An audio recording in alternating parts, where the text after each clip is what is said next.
The limits of debate in this country are established before the debate even begins, and everyone else is marginalized and made to seem either to be communists or was some sort of disloyal person. A kook, there's a word, and now it's conspiracy. See, they've made that something that should not be even entertained for a minute, that powerful people might get together and have a plan. Doesn't happen. You're a kook. You're a conspiracy buff. What is at stake is more than one small country. It is a big idea, a new world order. Out of these troubled times, our fifth objective, a new world order, can emerge.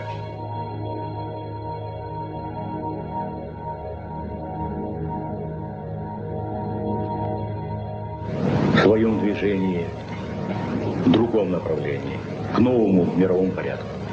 I think even that does not describe why the world has changed so much and why the world has turned so much toward a new world order and a new kind of civilization.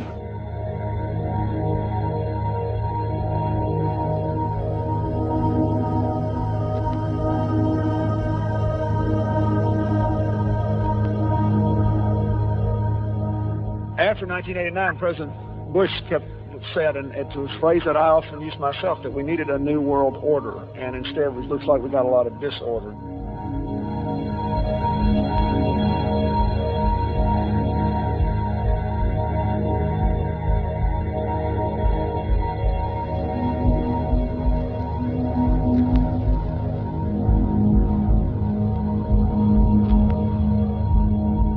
There is a chance for the President of the United States to use this disaster to carry out what his father, a phrase his father used, I think, only once, and hasn't been used since, and that is a new world order.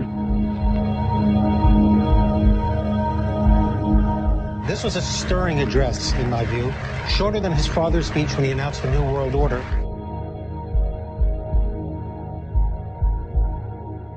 And it's only now that we can begin to understand that the world order that globalization brings and what it's going to look like, it's driven forward now not just by the balance of military strength, the Cold War times, or ordinary political power. It's being driven forward by a seismic shift in economic power that we see around us.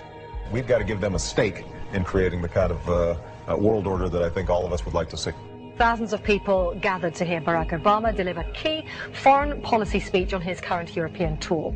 The Democratic presidential hopeful laid out his vision for America's place in a new world order, saying he was speaking as a proud citizen of the United States and a fellow citizen of the world.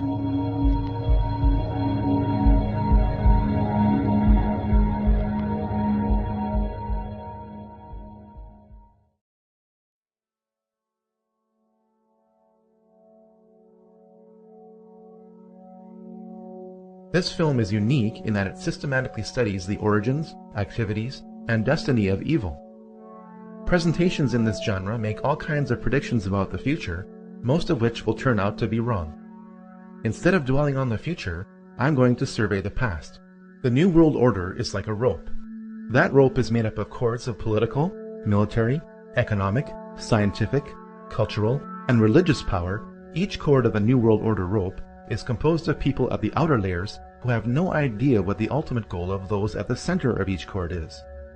As people work their way to the center of each cord, the ultimate goal of those associated with the New World Order becomes clear.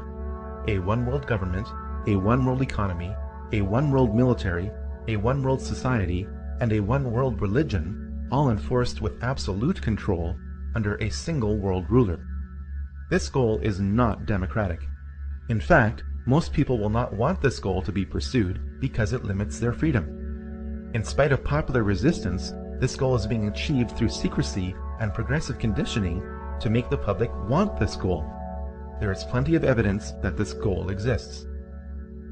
Pat Robertson has written in a book a few years ago that we should have a world government, but only when the Messiah arrives. He wrote, and literally, any attempt to achieve world order before that time must be the work of the devil. Well, join me. I'm glad to sit here at the right hand of Satan. The primary driver of the New World Order is religion. After all, people act on what they believe. Financial control is a means by which the New World Order funds its primary tool, which is warfare. We must first understand the tool of warfare before we can grasp the matrix of control being applied to us. Once we understand these systems of control, we can then understand the belief systems of those who are controlling us. All this knowledge is necessary to form strategies of resistance to what you are probably not even aware of. But how did this mindset, control system, and tool of warfare get created?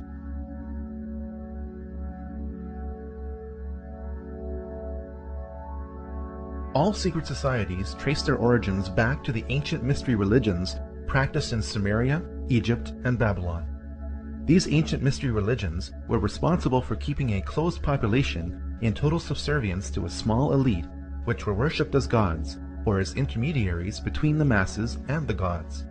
Knowledge is power. If you know when the next solar eclipse is going to occur, and others around you don't, you can demand a lot from a primitive society when you threaten to darken the sun. People with secret knowledge of astronomy are going to try to keep that knowledge to themselves. The moment they share that knowledge, their power over any society is eliminated. Large groups of people can be held in check by belief systems given to them by a tiny elite which keeps a core of knowledge to itself. This is why the most powerful groups in any society operate in secret. In fact, the word occult does not mean evil. It means secret. You are not supposed to know the secrets of the elite.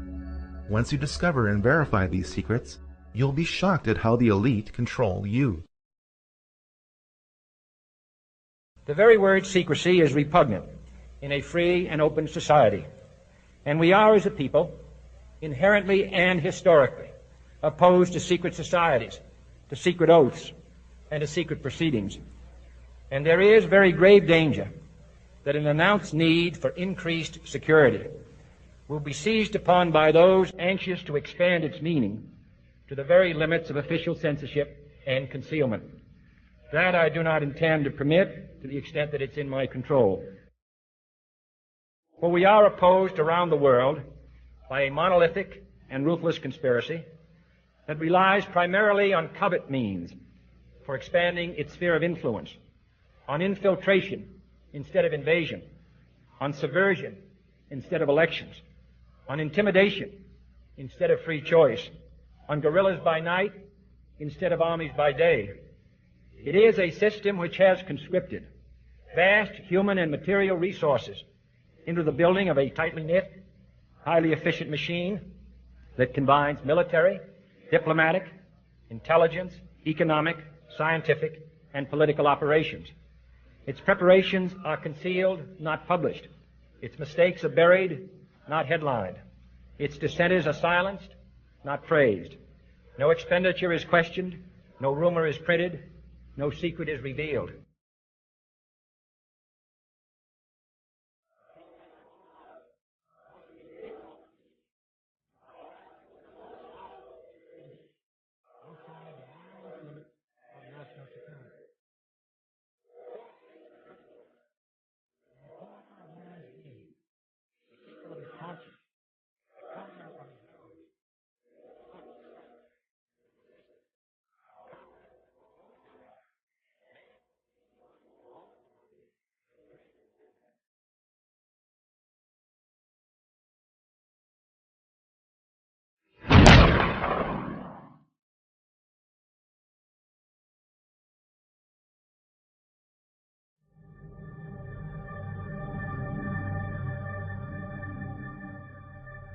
While other cultures were practicing pantheism, the monotheism of the Israelites kept them unique. When the Israelites were true to their faith, they prospered. When they began to absorb the teachings and practices of the surrounding cultures, the Israelites became oppressed by the civilizations they had previously resisted. Those within Judaism who were tempted by the occult practices of the surrounding cultures became the vehicle by which secret societies continued right up to today. Practitioners of the occult within Judaism codified their beliefs in a sub-religion which became known as Kabbalah. On the surface, Kabbalism appears to be Judaism. In reality, it is the exact opposite of Judaism. The Kabbalah offers an occult counter-explanation to the revelations of the Jewish prophets and the history of the Israelites. The Kabbalah depicts Moses as an occult figure whose purpose was to initiate the Israelites back into the more enlightened and advanced teachings of Egypt. We must grasp this if we are to understand much of what is happening in Israel today.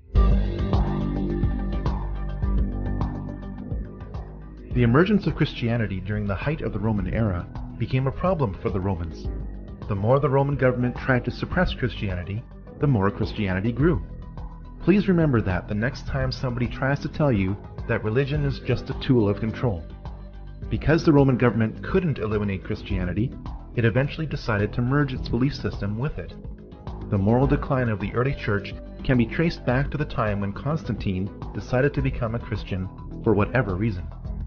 The beliefs of the Babylonians, Egyptians, Greeks, Eastern cultures, and Romans infiltrated much of Christianity as the Roman government merged with Christianity.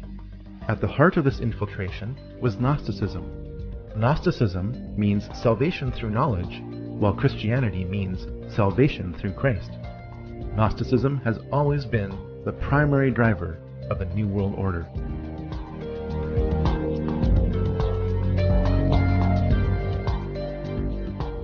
A military and religious order known as the Knights Templar was created in Jerusalem in 1118 by 9 French knights. Their official mission was to protect pilgrims on their journey to the Holy Land during the Crusades, and they participated in several battles in the Crusades themselves. The name Knights Templar was applied to this group when Baldwin II, King of Jerusalem, gave this group of knights lodging in his palace, built on the ruins of King Solomon's temple. By 1128, the order was given special protection by the Pope. As the Crusades wore on, the Knights Templar set up offices in Christian countries to encourage enlistment. The Knights Templar were a tax-exempt organization and received donations from crusading pilgrims in exchange for protection to and from Jerusalem. Because its membership remained dominated by the nobility, the Knights Templar were granted many favors by European rulers. Through gifts of land and money, the Knights Templar became extremely wealthy and powerful. Pope Clement V resisted abolishment of the Knights Templar for years. Finally, after waves of public pressure, most notably from King Philip IV of France, the Pope ordered 54 Templars burned alive in Paris as punishment for conspiracy and Satan worship. The order was destroyed when the Grand Master of the Knights Templar, Jacques de Molay, was burned at the stake on March 18, 1314. Many of the Knights Templar fled to Scotland, Portugal, and to the island of Malta. Some of today's well-connected youth are still initiated into a secret society based on the Knights Templar, known as the Order of de Molay.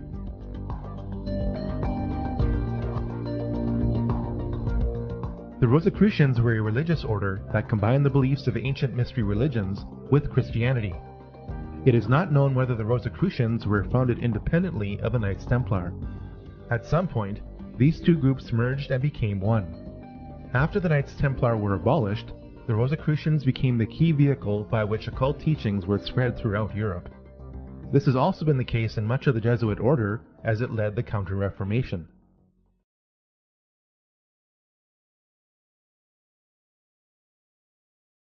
Freemasonry started when the Rosicrucians merged with the stonemason guilds of Europe. From the 1640s onwards, as the construction of grand cathedrals declined, Masons concentrated less on stonework and more on occult teachings. By 1717, the world's first Grand Lodge of Freemasonry was established in London. Freemasons were initially viewed positively by the public for doing good works, and the number of lodges grew rapidly throughout Europe. The age-old satanic desire for power also grew within Freemasonry. A secret society within a secret society, made up of only the highest levels of Freemasons, fathered a ruthless philosophy that is affecting us to this day. On May 1st, 1776, the Order of the Illuminati was born.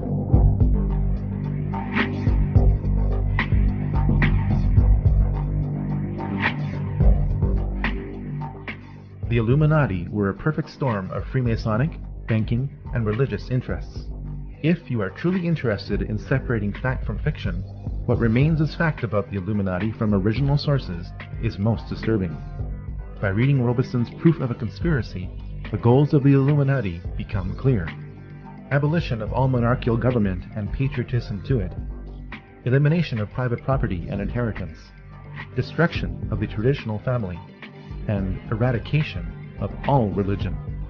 The Illuminati were an extreme sect of Freemasonry. The effects of these institutions cannot be overemphasized. Over 5,000 years of occult history have been focused into Freemasonry and the Illuminati. Around 250 years of occult practices have flowed from them. The modern financial system was created by a family which had connections to the Illuminati. The goals of communism are identical to the goals of the Illuminati. Modern propaganda movements can be traced back to Freemasonry and the Illuminati. Every major war, from the French Revolution onwards, has been influenced by Illuminati philosophy to progressively promote a one-world government. The Illuminati were headed up by Adam Weishaupt. Weishaupt had a Catholic background and, contrary to popular myth, was not a Jesuit or secret Jew. When his father died when Adam was 5, Weishaupt was sent to live with his godfather, rector at Ingolstadt University. Because the university was a Catholic institution, the rector brought home many suppressed books, which Adam read. Weishaupt graduated with a Doctor of Law degree from the University of Ingolstadt in 1768. Though the Pope disbanded the Jesuits in 1773, they were still allowed to teach canon law at the university because they were the only ones who were qualified to do so. This angered Weishaupt and pushed him further towards the radical teachings he read as a child. At first, Weishaupt had only a few disciples who met locally in Weishaupt's apartment in Ingolstadt, Germany. To my knowledge, this is the only presentation to prove the physical origins of the Illuminati. From this upper room, an evil philosophy of extreme rationalism was born. Weishaupt was initiated into the Masonic Lodge of Theodore of Good Counsel in Munich in 1777. Through his growing associations with Freemasons, priests, preachers, professors, dukes, colonels, and counts, Weishaupt worked to weave the Illuminati into the rope of Freemasonry. The nobility wished to become members of the Illuminati to establish more connections to advance their own enterprises and interests. Members of the Illuminati were gradually told the intentions of the group as long as they agreed with them and could be trusted to keep its secrets. In 1782, dozens of participants attended the Masonic Congress of Wilhelmsbad, which became the power base of the Illuminati. At its height, the Illuminati had around 2,000 members. The House of Rothschild was on its way to becoming the most powerful banking family in the world. Mayer Amschel Bauer, a Jewish coin dealer of humble origins, changed his name to M.A. Rothschild. He placed a red shield in front of his banking house, which incorporated a hexagram. The family crest has evolved over time, but maintains this element within it to this day. Mayer Rothschild never became a member of the Illuminati, nor did he finance this movement as is commonly believed. Rothschild did act as banker for 2 members of the Illuminati. Archbishop Prince Karl Theodor Delberg attained the highest degree within the Illuminati in 1784 and was a traitor for France and Napoleon. He reluctantly emancipated the Jews of Frankfurt in 1811 for a high price, financed by Mayer Rothschild. Karl, Landgrave of Hesse-Kassel, was deeply into the occult and was the main organizer of the Congress of Wilhelmsbad, held at the summer home of Karl's brother, William IX, Elector of Hesse. The House of Hesse built up one of the largest fortunes in Europe by hiring out mercenaries conscripted from its own kingdom to other nobilities. Mayer Rothschild handled the mercenary blood money of the House of Hesse by becoming its banker in 1783. The House of Rothschild grew from its connections to members of the Illuminati, and not because the two were combined. Despite their best efforts at necessary secrecy, the Illuminati were exposed in 1784 by the Bavarian government, which soon issued an edict banning all secret societies. The workings of the order were contained in writings seized by the Bavarian government, which took them so seriously as to publish them in an official document entitled The Original Writings of the Order of the Illuminati, which was distributed to the major governments of Europe. Some members of the Illuminati were arrested, while most fled Bavaria under the edict. This only spread Illuminati philosophy further throughout Europe. Adam Weishaupt went underground and re-emerged under the sponsorship of Duke Ernst II of Saxe-Coburg-Altenburg, where he would continue to write books on the Illuminati until his death.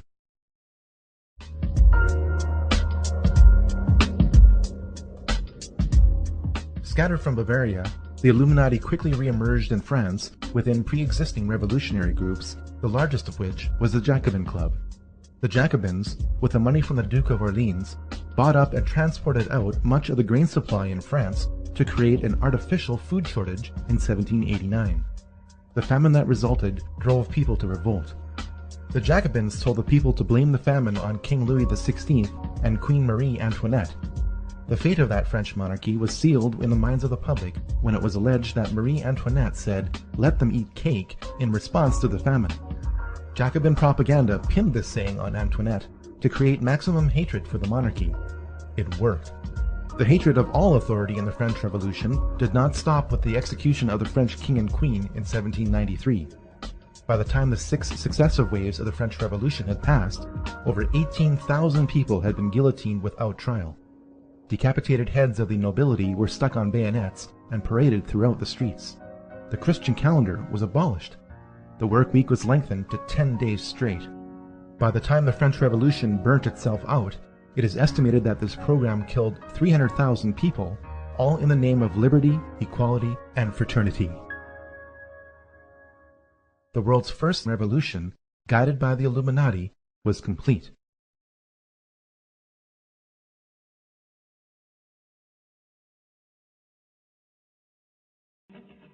Though Mayer Amschel Rothschild died in Frankfurt in 1812, his empire grew through his family. Perhaps the one quote in modern English which sums up Mayer Rothschild's ambitions is this: "Give me control of a nation's money supply, and I care not who makes its laws." Towards the end of his life, Mayer told his 5 sons that they should expand the Rothschild banking empire throughout Europe. Nathan was sent to London.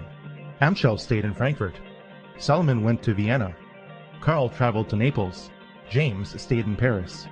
The establishment of the 5 centers of the Rothschild banking family is symbolized by the 5 arrows in the Rothschild family crest.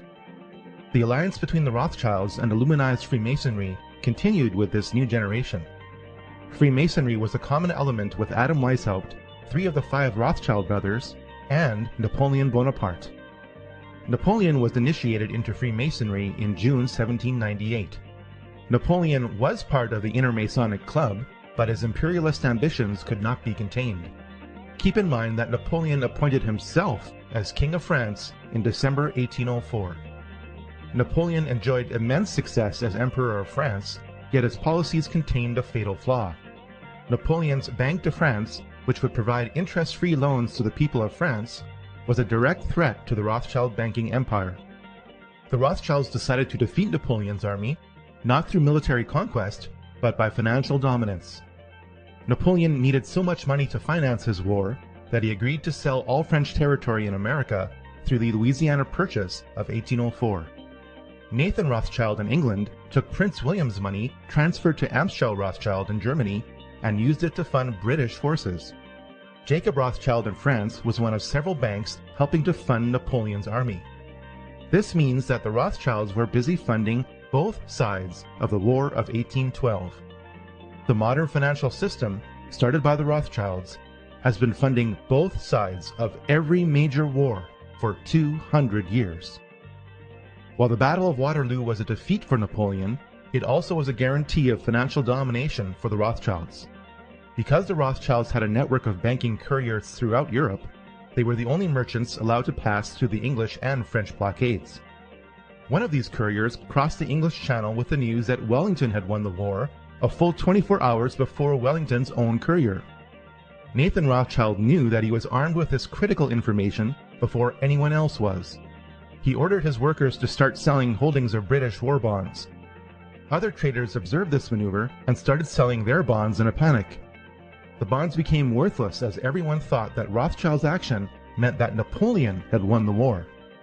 Nathan Rothschild then instructed his traders to buy all the British bonds they could get. When London heard the news that England won the war against Napoleon, British bonds gained a level of value even higher than before the war began. The ownership of such a vast sum of high-value bonds meant that the Rothschilds literally owned the Bank of England. On top of all this, there were the profits to be made from loans to Europe to repair the damage done by Napoleon. From the Battle of Waterloo onwards, the interests of the British Crown and the Rothschilds were so intertwined that the Rothschilds were given titles of nobility. Eventually, through intermarriage, the Rothschilds became royalty.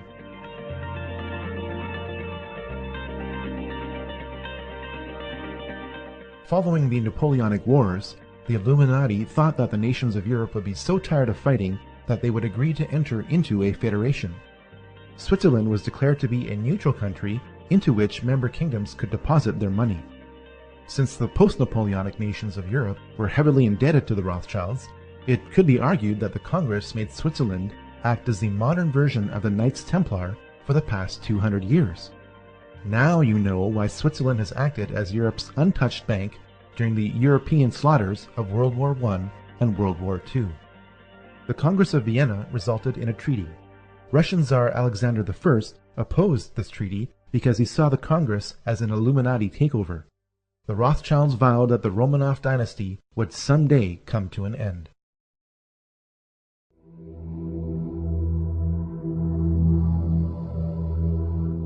Columbus did not discover anything. The Vikings arrived in North America 500 years before Columbus did.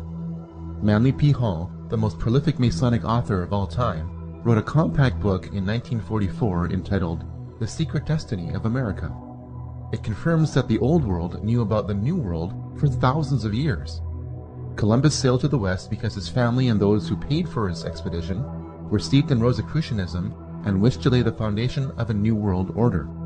One only has to look at the cipher used in his signature for proof of this claim. Much of the occult knowledge of the Knights Templar is carved in stone in Scotland's Rosslyn Chapel. The carvings that line the inner frame above this window are of maize or of Indian corn that grew only in the New World. How could this be if the construction of the Rosslyn Chapel began in 1446, or 46 years before Columbus sailed to the West? For the answer to this question, we should look at the sails on the ships used by Columbus. They were adorned with the logo of the Knights Templar. From before the time of Columbus until today, America has always had a special place in the plans of the New World Order. The Illuminati in Europe saw the rare positive outcome of the American Revolution and sought to subvert it through the Columbian Lodge of the Order of the Illuminati, established in New York in 1785. Agents of the Illuminati worked to start a new revolution in America so that America would resemble France without the Napoleonic influence. In 1791, Alexander Hamilton established the first privately owned central bank in the United States with $10 million on a 20-year charter. This is contrary to the United States Constitution, which Hamilton signed. When the charter expired, the head of this private group was revealed. None other than Nathan Rothschild in England said, "Either the application for the renewal of the charter is granted, or the United States will find itself in a most disastrous war." The United States repelled the British on American soil within 1 year of Nathan Rothschild's pronouncement during the War of 1812. Fortunately for America, Britain was tied up fighting Napoleon in Europe and couldn't send enough troops to reclaim America. While America won a military victory, its financial back was broken. The War of 1812 forced the rechartering of the private bank of the United States. Thanks to the war and inflation, the debt owed to the bank exploded to $127 million. Andrew Jackson vetoed the bank in 1832. In 1835, President Jackson distributed a $35 million surplus. This was the only time in American history that the United States had balanced its books.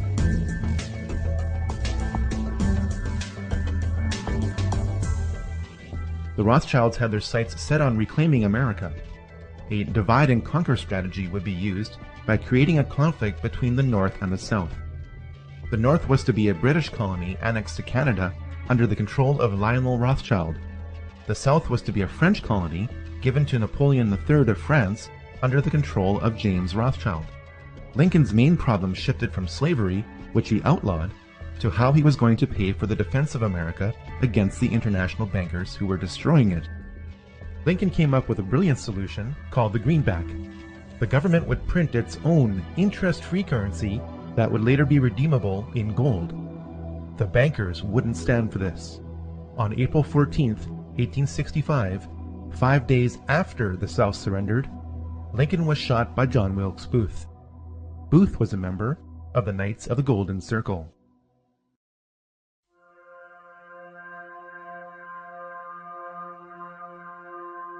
The monarchies of Europe, led by the British royal family, had been involved in the occult for centuries through the sponsorship of clairvoyance. The British royal family is deeply Masonic. The Queen's cousin, the Duke of Kent, is British Freemasonry's Grand Master. There is even a Freemasonic lodge in Buckingham Palace. Though the current Queen says that she is not amused at this, she and her predecessors were often Masonic. It is a fact that much of the European nobility goes back to various houses, especially in England and France, which link the lines of the kings of England and the kings of Jerusalem. Fiction occurs when this link is used to create a mythology which states that the British people, led by their monarch, are one of the lost tribes of Israel. British Israel Freemasons also believe that since America was descendant from Britain, Americans who are of British Masonic descent are also one of the lost tribes of Israel. On the back of the US $1 bill, there exists a Star of David, hidden in plain sight. The British royal family is more German than it is English. Queen Victoria was married to Prince Albert of Saxe-Coburg and Gotha. Under pressure from anti-German sentiment created during World War I, King George V changed his family name to Windsor. When Princess Elizabeth wanted to marry Prince Philip of the House of Schleswig-Holstein-Sonderburg-Glucksburg, she faced the same problem that King George did. Prince Philip renounced his titles and adopted the surname of Mountbatten. All four of Prince Philip's sisters married into the German nobility, which embraced Nazi philosophy. Remember that Adam Weishaupt wrote more material on the Illuminati under the sponsorship of Duke Ernst II of Saxe-Coburg-Altenburg. Because Prince Albert was great-grandson of Duke Ernst II and consort to Queen Victoria, the British royal family are direct descendants of Ernst II. Since Duke Ernst II became a member of the Illuminati in 1783, it is not hard to see that the teachings of Adam Weishaupt are being used by the British royal family today. The British monarchy was involved in 2 wars with China over opium. From about the mid-17th century onwards, Europe had a huge trade deficit with China. Europe wanted Chinese tea, silk, and porcelain, but China did not want as much of what Europe had to offer. This trade deficit problem was made worse by the fact that Chinese emperors demanded to be paid in silver and gold coin. The problem was solved when British traders began importing opium into China from India. Large areas of China became addicted to opium. The addiction was so intense that in many areas of China, opium was currency. The conflict between the Chinese emperors and British traders grew so bad that Queen Victoria sent in the British army to fight the Chinese army over opium in 1839 to 1842 and again in 1846 to 1860. When you are told that the British royal family's wealth is based on taxation, don't believe it. It could be argued that the British East India Company occupied India on behalf of the British Crown and its traders. Afghanistan is occupied today by coalition forces. In 2007, 93% of the world's opium production came from Afghanistan. The 2006 Afghan opium harvest was also valued at $3 billion.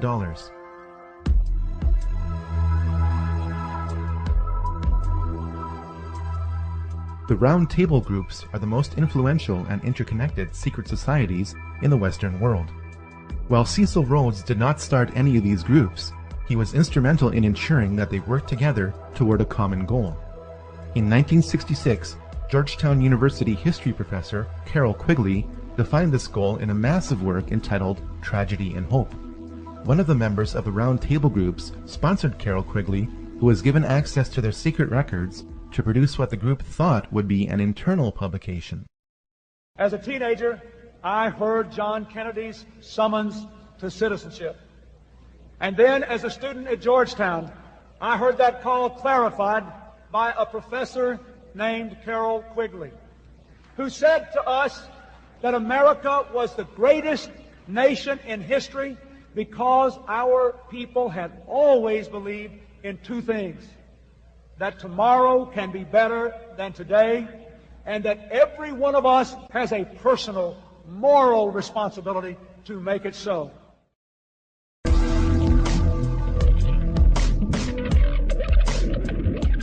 Soon after Adam Weishaupt died, Italian patriot Giuseppe Mazzini was appointed to be the head of the Illuminati in 1834.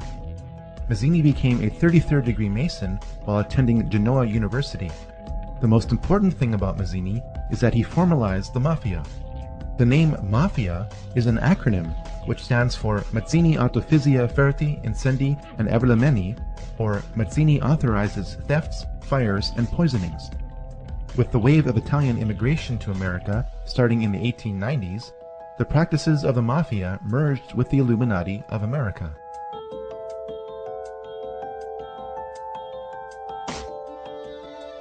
Next to Adam Weishaupt, Albert Pike is the most influential Freemason in history. Pike was asked by American Freemasons to reform its rituals.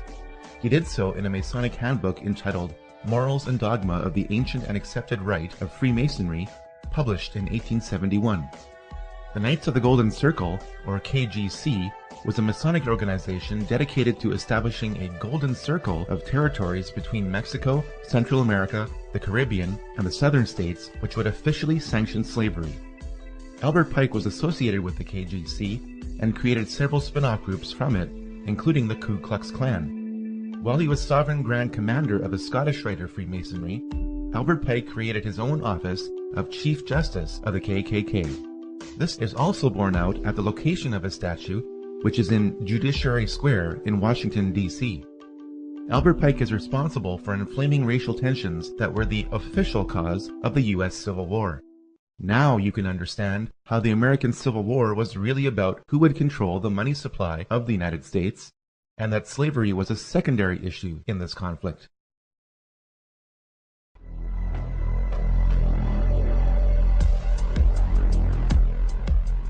William Huntington Russell was one of the more prominent merchants involved in the Chinese opium trade. Born in America, Russell did what most wealthy businessmen did during the Industrial Revolution: protect his assets from taxation by establishing a tax-free foundation. The tax-free foundation that Russell and Company established based on opium revenue was the Russell Trust. The key institution of indoctrination that Russell Trust established was Skull and Bones. Skull and Bones was founded at Yale University in 1832 as a black lodge of Freemasonry. The odds that both presidential candidates would happen to be members of Skull and Bones is approximately 1 in 750,000. 3 generations of the Bush family had been members of Skull and Bones. George W. Bush, his father George H.W. Bush, and his father before him, Prescott Bush, were all members of this occult secret society. It has been alleged by members of Skull and Bones that it was Prescott Bush who stole the skull and bones of Indian Chief Geronimo and placed it in the tomb as a source of spiritual power. George W. Bush never apologized for his activities in Skull and Bones. One of the first things he did as president was appoint many of his fellow bonesmen to positions of power.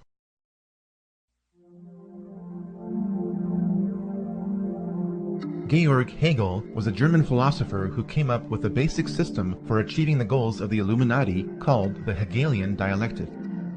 This system is based on 3 steps. In step 1, a rogue government will create the problem that harms or even kills its own citizens. This deception is known as a false flag attack. In step 2, a rogue government will control the reaction to the problem which it created by typically blaming it on an enemy or some aspect of its own society over which it seeks more control. This is why the term false flag attack is so named. In step 3, a rogue government will offer the solution to the problem which it created. This solution is typically a war or a system of regulations. The solution would usually not be accepted by the public had the rogue government not created the crisis and controlled the reaction to it in the first place. A government which seeks increasing control can keep pushing society to accept its agenda by following a series of problems, reactions, and solutions which it planned all along.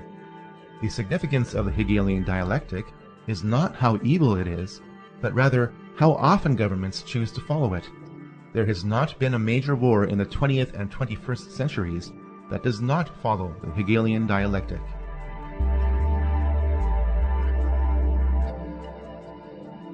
Though his family converted to Christianity, Karl Marx became a Satanist during his university years. In a poem entitled Pale Maiden, Marx wrote, "Thus haven I forfeited, I know it full well. My soul, once true to God, is chosen for hell. Over time, Marx became a 32nd degree Mason. Karl Marx met up with German philosopher Friedrich Engels. Engels joined a revolutionary group 10 years earlier, founded by Giuseppe Mazzini. It was Engels who would feed Karl Marx physically and intellectually for life. Marx published the Communist Manifesto in 1848, based on a draft from Engels. The manifesto was commissioned by the Communist League in London, whose history can be traced back to the Jacobin Club and the Illuminati. The foundations of communism are identical to the goals of the Illuminati. Karl Marx was always looking for money. He found it when Nathan Rothschild gave Marx several £1,000s to finance the cause of socialism through the Hegelian dialectic. Marx wrote Das Kapital in 1867, which became known as the Bible of the working class. While his Bible called for the working class to rise up and overthrow the financial bourgeoisie, Marx evidently did not practice what he preached. In an 1864 letter to his uncle, Marx announced that he made £400 on the stock exchange. Nikolai Lenin picked up where Karl Marx left off. Lenin admired Mikhail Bakunin, who wrote, "The evil one is the satanic revolt against divine authority. Satan, the eternal rebel, the first free thinker, and the emancipator of worlds." While attending university, Lenin became a Mason.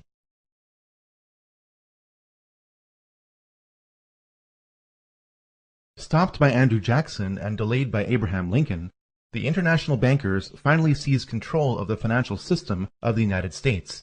On December 23, 1913, the Federal Reserve Act passed through Congress when most congressmen were home for Christmas. President Wilson promised to sign the Federal Reserve Act in exchange for campaign contributions. This unconstitutional act allowed a private group of international bankers to print pieces of paper as money which would be loaned out to the government at interest. Leading directly or indirectly through their agents, the most prominent members of this group were J.P. Morgan, J.D. Rockefeller, Jacob Schiff, and Max and Paul Warburg. Every member of this group was connected in different ways to the Rothschilds. The international bankers wasted little time in doing what they do best: finance wars.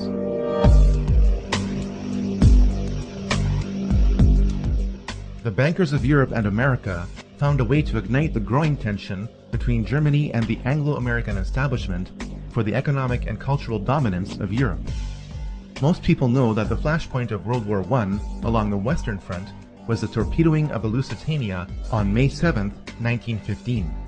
What most people don't know is how the operations of the Lusitania were engineered to provoke this war.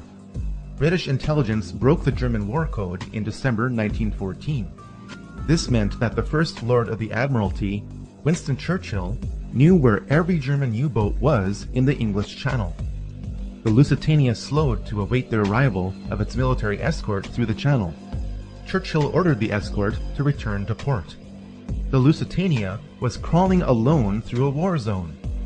A private letter from Churchill removes any doubt as to whether he intended for the Lusitania to be sunk.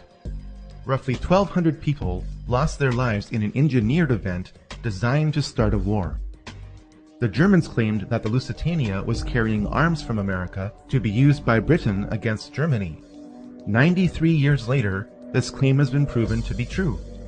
The English-speaking press, controlled by the CFR in America and the Rothschild-owned news services in Europe, published the claim that the barbaric Germans had attacked an unarmed passenger ship. This ignores the fact that the German government placed warnings in New York newspapers reminding passengers that the ship would be sailing into a war zone. The best example of how the Illuminati bankers funded both sides of World War I was given through Max and Paul Warburg. Paul Warburg's firm of Kuhn, Loeb & Company was in charge of Liberty Loans, which helped finance the American military. Max Warburg's firm of M.M. Warburg & Company helped finance the German military. The Rothschilds were unable to control Russia because of the Tsar until World War I, when the alliance between the European and American bankers was complete. Jacob Schiff spent $20 million in gold to finance the Russian Revolution through Leon Trotsky, who was exiled in style in New York. Of the 384 commissars that were to make up the new Russian government, 264 had come from the United States.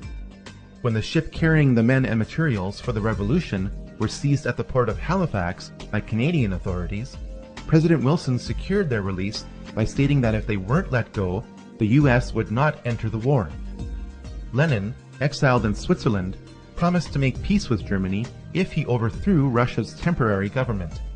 He was placed in a sealed railway car with $5 million in German gold and was sent to Russia.